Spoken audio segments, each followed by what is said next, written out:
tubuh istrinya ini tidak bau saat dibuang.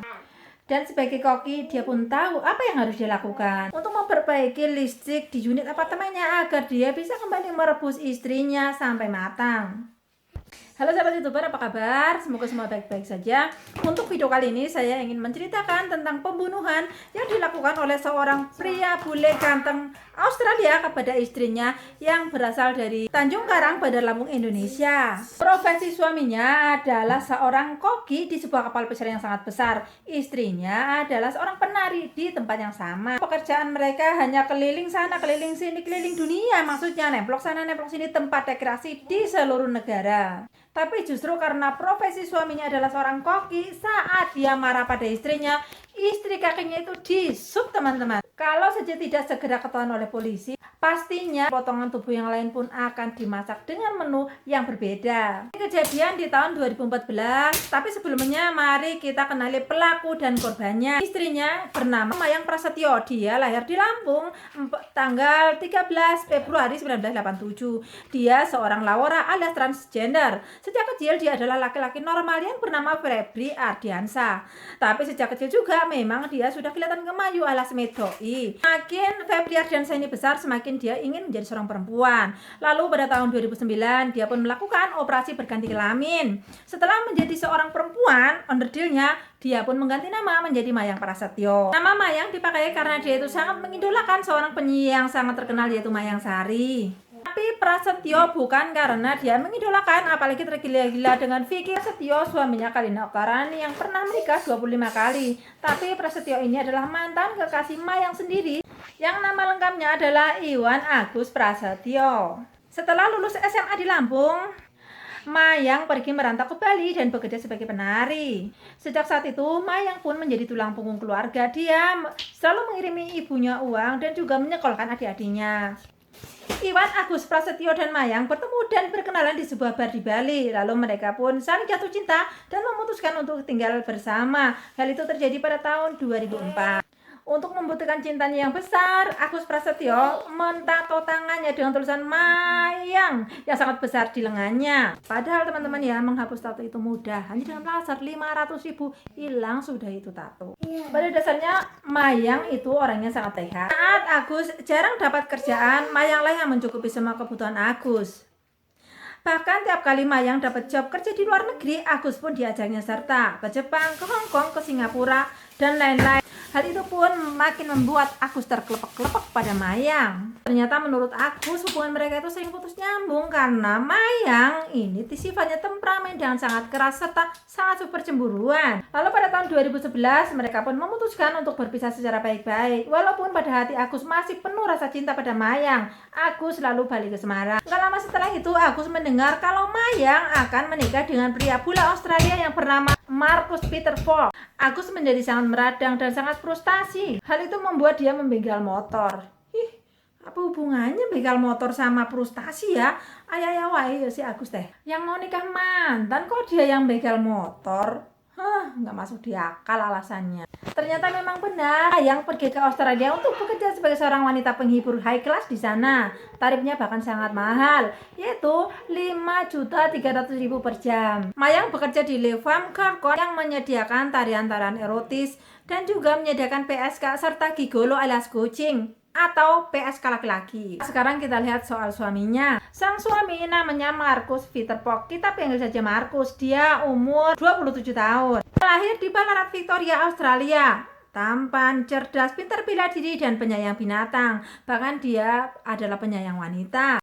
Kepada keluarga dan teman-temannya, Marcus itu mengaku bekerja sebagai koki di sebuah kapal pesiar.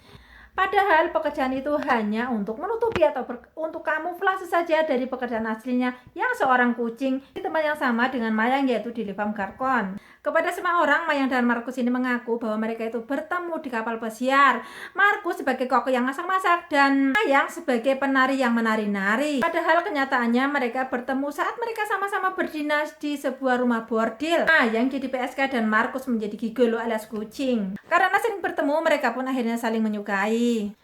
Beberapa lama setelah berpacaran, Marcus pun meminta agar Mayang berhenti bekerja di rumah bordil. Markus ingin agar Mayang menjadi seorang PSK yang freelance atau mandiri saja. Di depan semua orang, Markus terlihat sopan, ramah, sabar, lembut, dan baik hati. Tapi ternyata dia 11-12 dengan Mayang. Sama-sama temperamen dan keras. Hal itu membuat Mayang tidak bisa menolak permintaan Markus untuk keluar dari rumah bordil dan menjadi seorang PSK yang mandiri. Ternyata para gigolo memang sering mendekati waria-waria PSK, lalu mereka meminta waria-waria ini keluar dari rumah bordil tersebut. Markus sering melakukan hal itu pada beberapa waria yang lain sebelum dia ketemu dengan Mayang. Pada Agustus 2013, Mayang dan Markus melakukan pernikahan sesama jenis di Copenhagen, Denmark. Mayang menelpon ibunya untuk memohon doa restu. Nggak lama kemudian, Mayang mengajak Markus untuk menemui keluarganya di Lampung. Ibunda Mayang pun menilai adik Markus ini laki-laki yang pendiam, baik, kalem, dan sabar, ramah, serta murah senyum. Namanya ibu-ibu dapat mantu bule, ganteng lagi. Tentu saja senang dan bangga bisa dipamerin ke tetangga. Keluarga Mbak Mayang, terutama orang tuanya, tentu saja sangat setuju. Apalagi melihat Markus dan Mayang ini sangat romantis dan mereka benar-benar kelihatan saling cinta. Kalau soal dibilang ini anaknya pendiam, ya memang mungkin situasi saat itu juga bingung. Nah, secara bahasanya itu nggak mudeng, alias kagak nyambung. Si ibunya Mayang pakai bahasa Lampung, Markus pakai bahasa Inggris. Jadi secara disuruh minum teh, jawabannya senyum. Disuruh makan, jawabannya senyum. Disuruh mandi, jawabannya senyum. Lah terus mau bagaimana lagi? Orang nggak bisa ngomongnya. Bisanya ya hanya senyum. Makanya dibilang ibu murah senyum. Tapi rupanya sebalik dengan keluarga Mayang yang sudah merestui perkawinan mereka. Keluarga Markus sama sekali tidak tahu bahwa Markus sudah menikah. Sebab selama setiap kali pulang ke Victoria selalu sendirian, tidak pernah mengajak Mayang istrinya. Markus dan Mayang pun balik lagi ke Australia. Mereka lagi-lagi menggeluti pekerjaan utama mereka, yaitu sebagai open BO alias PSK dan gigolo. Ya, mereka pun menyewa sebuah apartemen di kota Brisbane. Tapi beberapa waktu kemudian Markus mengomong sama Mayang bahwa dia ingin mengakhiri hubungan mereka. Mayang jelas keberatan dan Mayang pun mengancam. Kalau sampai Markus meninggalkannya, dia akan membocorkan semua rahasia, terutama rahasia pekerjaan Markus kepada semua orang, teman-temannya dan keluarganya Markus.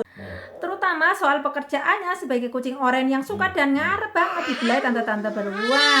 Keinginan yang sudah terlanjur disampaikan oleh Markus dan juga ancaman Mayang membuat hubungan mereka menjadi tidak harmonis lagi. Tetangganya pun menilai bahwa hubungan Markus dan Mayang tidaklah stabil. Mereka sering mendengar Mayang dan Markus bertengkar, saling meneriaki dan saling memaki. Bahkan suara pertengkaran full volume membuat tetangga pun merasa sangat terganggu. Tanggal 2 Oktober 2014, malam hari lagi-lagi mereka bertengkar parah.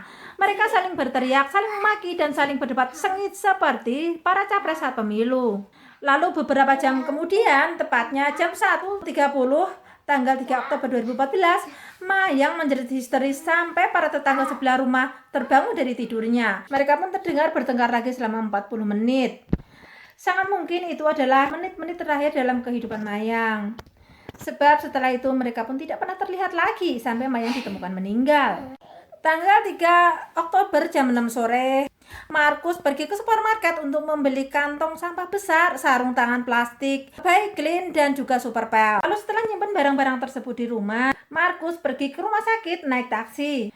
Supir taksi pun bertanya kepada Markus kenapa tangan dan bajunya berdarah-darah. Markus pun menjawab bahwa dia terluka karena memotong bawang. Dan supir taksi pun percaya. Sampai di rumah sakit, Markus bilang kepada perawat dia terluka sebab merebut pisau dari pacarnya ketika mereka bertengkar. Waktu pun berlalu. Malam ini Markus tidur dengan mayat istrinya yang sudah mulai bau.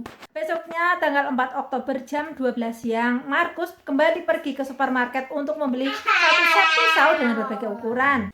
Dengan pisau baru itu, Markus memotong-motong tubuh Mayang jadi beberapa bagian. Kepala dan lengan dia pisahkan, badan dan kaki juga dipisahkan, paha dan betis dia pisahkan juga. Aroma busuk pun semakin menguat di unit apartemen itu. Markus pun langsung membersihkan lantai dengan cairan pembersih lantai dan dry clean. Tujuannya tentu saja untuk mengurangi aroma busuk mayat. Tapi tetap saja aroma busuk itu tidak berkurang. Hal itu membuat Markus sangat khawatir kalau tetangga atau polisi tahu akan pembunuhan ini. Potongan-potongan tubuh Mayang pun dimasukkan ke dalam kantong sampah besar. Dia pun mulai cari akal bagaimana agar potongan-potongan tubuh istrinya ini tidak bau saat dibuang.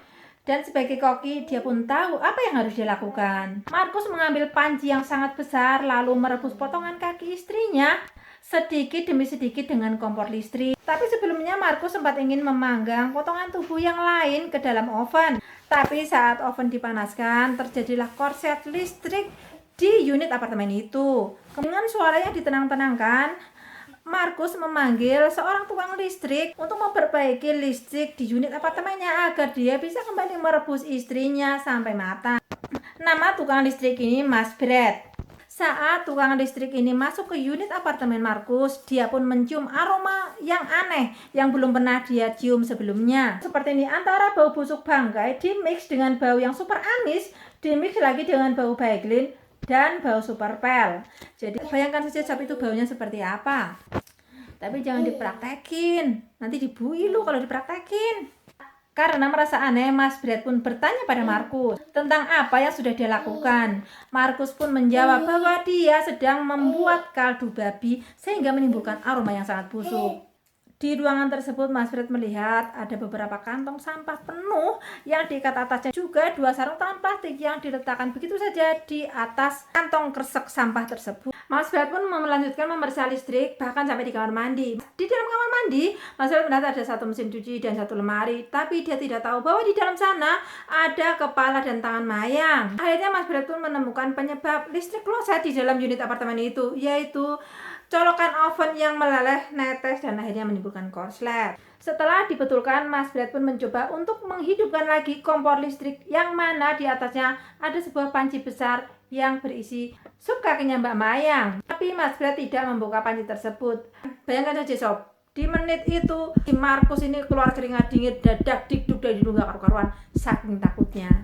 Kemudian Mas Brad pun pamit, tapi setelah keluar dari apartemennya Markus, Mas Brad pun lapor kepada pihak security apartemen tersebut. Mas Brad mengatakan bahwa ada yang tidak beres di dalam rumah Markus. Mas Brad menyarankan agar pihak apartemen melapor kepada polisi saja untuk memeriksa rumah Markus. Saat itu juga pihak apartemen pun langsung menelpon polisi. Dan mereka pun bercerita persis seperti apa yang dikatakan oleh Brad kepada mereka. Polisi pun datang ke tempat Markus, tapi Markus menemui mereka di luar ruangan. Pada awalnya Markus terlihat sangat kooperatif. Dia menjawab semua hal apapun yang ditanyakan oleh polisi. Tapi saat polisi meminta izin untuk masuk memeriksa rumah Markus, Markus pun oke saja, tapi dia mohon izin untuk memasukkan anjing-anjing dan kucingnya dulu ke dalam kandang. Tentu saja ini kucing betulan ya teman-teman, bukan kucing seperti pekerjaannya Markus. Markus pun masuk ke dalam rumah dan menutup pintu. Tapi dia membuka jendela, melompatinya sambil membawa pisau dan lari sekencang-kencangnya menjauh di rumah itu. Polisi pun langsung masuk rumah dengan cara mendobrak pintu. Dan ternyata wow, mereka langsung mencium bau yang sama. Bau busuk amis bercampur aroma bahan kimia. Polisi pun langsung menuju ke kompor dengan panci besar yang mendidih di atasnya. Saat dibuka, ternyata berisi potongan kaki yang sudah sepenuhnya matang. Saat polisi membuka kulkas, ada genangan darah di sana. Saat diperiksa lebih lanjut, ada potongan kepala di dalam plastik disimpan di lemari di dalam kamar mandi. Ada lengan terpotong di mesin cuci. Yang paling horor adalah kantong sampah yang terikat rapi. Saat dibuka, isinya adalah potongan-potongan sebagian dada, sebagian paha, perut, dan isi perutnya. Sebagian polisi mengejar Markus, tapi kehilangan jejak. Dicari kemana-mana juga nggak ada. Markus seolah tuyul yang bisa menghilang. Polisi pun menurunkan anjing pelacak dan anjing pintar ini menggonggong di depan tong sampah besar yang tertutup. Dan benar saja saat polisi membuka tutupnya, Markus ada di dalam, ngerungkel bermandikan darahnya sendiri. Ternyata Markus memotong urat nadi tangannya dan melukai leher dengan pisau besar yang dibawanya tadi. Polisi pun sigap melakukan CPR, tapi kemudian polisi menyadari kalau Markus sudah tewas. Hasil pemeriksaan penyebab kematian yang dilakukan pada tubuh Mayang, ternyata luka tusukan pada leher yang sangat dalam. Polisi mengatakan kalau pembunuhan itu bukan sesuatu yang direncanakan oleh Markus. Dia memutilasi sebab panik dan takut diketahui oleh orang lain. Setelah Mayang meninggal, baru diketahui bahwa sebenarnya pernikahan itu sangatlah transaksional alias bisnis. Markus mau menikahi Mayang asalkan Mayang mau membayarkan lunas utang-utang Markus sebesar 120 juta rupiah. Sedangkan Markus membantu Mayang dapat visa Australia biar nggak terus-terusan pakai visa liburan yang waktunya terbatas 1 atau 2 tahun. Dan membantu menjajakan istrinya ini ke Asia dan ke Eropa. Jadi saling memberi untung. Tapi setelah menikah, Mayang justru kebaperan dan betul-betul jatuh cinta sama Markus. Tapi Markusnya nggak baper, malah ingin memutuskan hubungan dengan Mayang. Mayang yang takut dicerai akhirnya mengancam akan membocorkan rahasia pekerjaan Markus yang ngucing. Lalu itulah yang terjadi. Dibunuh, dipotong-potong, dan dibikin sup. Kejadian ini membuat keluarga Markus sangat kaget dan syok saat tahu anaknya bisa ngebunuh bahkan memasak kaki istrinya sendiri. Lebih syok lagi saat tahu apa pekerjaan asli anaknya yang ternyata ngucing, bukan hanya koki. Begitu juga dengan keluarga Mbak Mayang sangat kaget saat tahu kehidupan Mayang berakhir tragis.